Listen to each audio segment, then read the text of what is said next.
अब सही आ रही है। जूम अब सही आ रही है।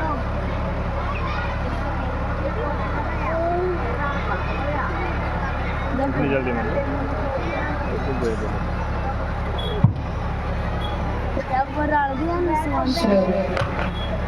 बोले वृंदावन बिहारी लाल की जय हो। बोले वृंदावन बिहारी लाल की। हम कोई कम कंजूस थोड़ी है। हाँ। अब देखो पीतल के नहीं, तांबे के नहीं, सोने की जगह में पानी नहीं करते। अब मन के लड्डू फीके क्यों, फीके तो थोड़े की तो भर भर के खाओ। घर आया, आते अपने ठाकुर जी को उठा करके स्नान कराया, सुंदर वस्त्र पहनाए, माला पहनाई, चंदन लगाई और गरम गरम गाय का दूध कटोरी में सामने।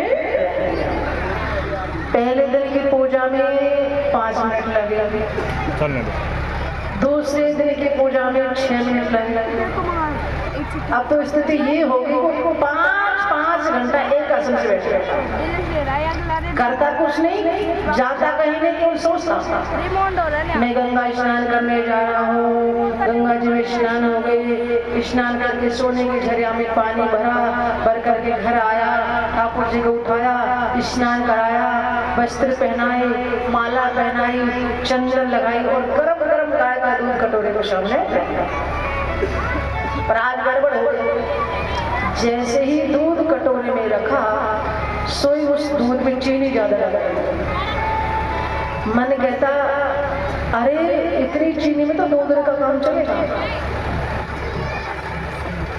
दूसरा मन कहता है अरे चीनी घुली घुली निकालने, कल काम ले लेना। अब उसने जैसे चीनी निकालने वाले कटोरे में हाथ दिया, से भगवान ने हाथ। भगवान ने कहा अरे भक्त, ये तो मानसिक दूध है, मानसिक चीनी, इसमें भी इतना कष्ट है। उसने आंखें खोली, अच्छा अब समझ में आया कि तुम ज्यादा चीनी डालने से प्रसन्न हो। मुझे क्या मालूम, पहले दिन ही ज्यादा डाल देता तो 5 साल का 5 घंटा तो नहीं बैठना पड़ता। कहने का भाव क्या है कि मानसिक पूजा करते करते भी एक ही मन हमारे वश में हो जाता है। कपिल भगवान कहती माता, जो व्यक्ति अच्छा कर्म करता है उसको स्वर्ग प्राप्त होता है, जो बुरा कर्म करता है उसको नरक की यातनाएं भुगतनी पड़ती है। माता देहूती ने कहा, इस शरीर जब जीव जब शरीर को छोड़ता है तो दिखाई तो नहीं देता स्वर्ग में नरक गया, पता कैसे चलता स्वर्ग में नरक। कपिल भगवान कहती माता कि जीव जब शरीर को छोड़ता है तो अति सूक्ष्म शरीर लेकर के शरीर को छोड़ता है। जैसे बाल के अग्रभाग के 100 टुकड़े किए जाए, फिर उसमें एक टुकड़ा बचे, फिर उसके 100 टुकड़े किए जाए, फिर उसमें एक टुकड़ा बचे, फिर उसके 100 टुकड़े किए जाए। यानी कि इन आंखों से देखा जा नहीं सकता। इतना सूक्ष्म शरीर लेकर के जीवात्मा शरीर को छोड़ता है। अब आगे चलकर इसका बदलाव होता है। यदि इसने कोई पुण्य कर्म किया है तो इसको स्वर्ग प्राप्त होता है, और पाप कर्म किया है तो उसको यातना शरीर मिलता है, और उस यातना शरीर को लेकर नरक में जाता है और फिर नरक की यातनाएं भुगतता है। जब नरक में यातनाएं पूरी हो जाती है तो ये जीवात्मा फिर से संसार में आता है। फिर किसी फूल के रस के द्वारा या अन्न कण के द्वारा, रेत कण के द्वारा ये जीवात्मा पुरुष के उदर में चला जाता है, और पुरुष के द्वारा पर स्त्री के उदर में चला जाता है। माता, ये जीवात्मा जब माँ के गर्भ में आता है, कल्लम एक रात्रेण पंचरात्रेण बोध बोधवनं दशायन कर गल्लो पेशंदम वाता परम। जब ये जीवात्मा 3 रात्रि का माँ के गर्भ में होता है तो इसकी कल नाम की संज्ञा होती है। जब 5 रात्रि का माँ के गर्भ होता है तो बुलबुले के समान होता है। जब ये 10 रात्रि का माँ के गर्भ में होता है तो एक पेड़ के फल के समान हो जाता है। जब ये जीवात्मा 1 महीने का माँ के गर्भ में होता है तो सबसे पहले इसके सिर का निर्माण होता है। ये पूरा होश पावर है। किसी का एक हाथ कट जाए तो एक हाथ से भी आदमी रह लेता है, दोनों कट जाए फिर भी आदमी जीवित रहता है। पर यदि गर्दन उड़ा दे जाए, यहाँ देखो सोचना विचारना सब कुछ इसी के अंदर है। तो सबसे पहले सिर का निर्माण होता है।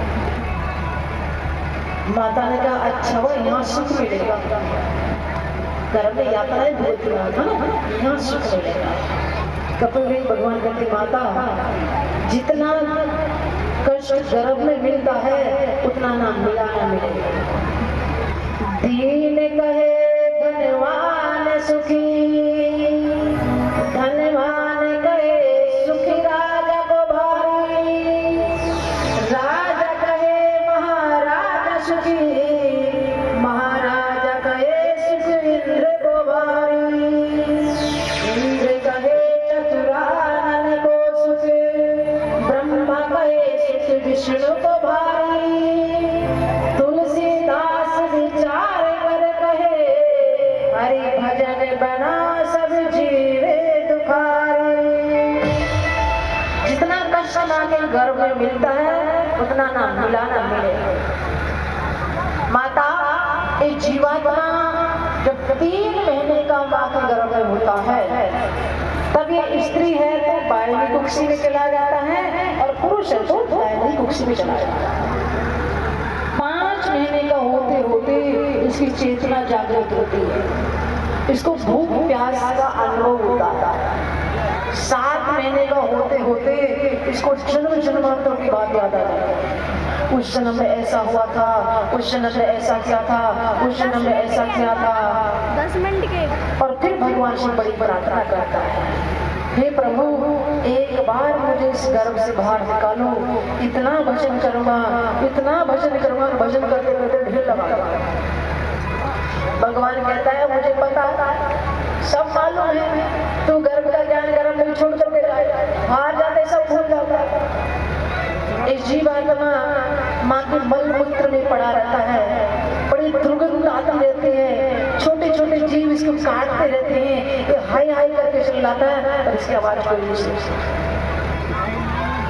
माता इस जीवात्मा जब 7 महीने का माँ के गर्भ में होता है तो ये बाहर की आवाज में सुनता है। कपिल देव भगवान कह रहे जब माँ के गर्भ में बच्चा 7 महीने का होता है वो बाहर की आवाज भी सुनता है। इसके प्रमाण है अभिमन्यु। अभिमन्यु जब सुभद्रा के गर्भ में 7 महीने के थे उस समय अर्जुन ने सुभद्रा को चक्रव्यूह की रचना समझाई। अब अंदर जाने वाला मार्ग तो सुभद्रा ने सुना और बाहर आने वाला मार्ग नहीं सुना था, तो सुन ही रहा। परिणाम क्या हुआ? अभिमन्यु चक्रव्यूह के अंदर तो चला गया पर बाहर नहीं आ सका, क्योंकि चक्रव्यूह के अंदर प्रवेश करने की शिक्षा उसने अपने माँ के गर्भ में ही सीखी। उधर 7वें स्कंद में प्रहलाद जी कहते हैं कि जब मैं मेरी माँ के गर्भ में 7 महीने का था उस समय नारद जी महाराज ने मेरी माँ को भागवत कथा सुनाई और वो भागवत कथा मैंने मेरी माँ के गर्भ में ही सुनी। अब इसे ये तो कन्फर्म हो गया कि जब बच्चा 7 महीने का माँ के गर्भ में हो तो माँ को बड़ी सावधानी रखनी चाहिए, कथा सुननी चाहिए, कीर्तन सुनना चाहिए, सत्संग सुनना चाहिए। जैसा स्वभाव माँ का होगा वैसे बच्चा आज वाले जो मोबाइल चला रहे हैं अभी तो बहुत से बच्चे का खाना बैठे बैठे मोबाइल चल रहा है, एक फालतू की भीड़ लगे मोबाइल। इस मोबाइल की तरंगे बहुत खतरनाक है। आज से 15 साल पहले शाम के समय जब दिन छिपता था कितनी सारी चिड़िया इधर से उधर दौड़ती थी। हाँ एक भी दिखाई देती है? नहीं दिखाई देती। कहाँ चली गई? क्योंकि इन तरंगों से सब मर गए। अब धीरे धीरे जैसे जैसे आविष्कार होते जाएंगे वैसे वैसे सब वैज्ञानिक भी कहते हैं, डॉक्टर भी कहते हैं कि मोबाइल को जेब में नहीं रखना चाहिए। किसी दिन तरंगे जाती है ना हृदय में, अटैक आने का खतरा रहता है और जेब हमने उधर ही लगवाई।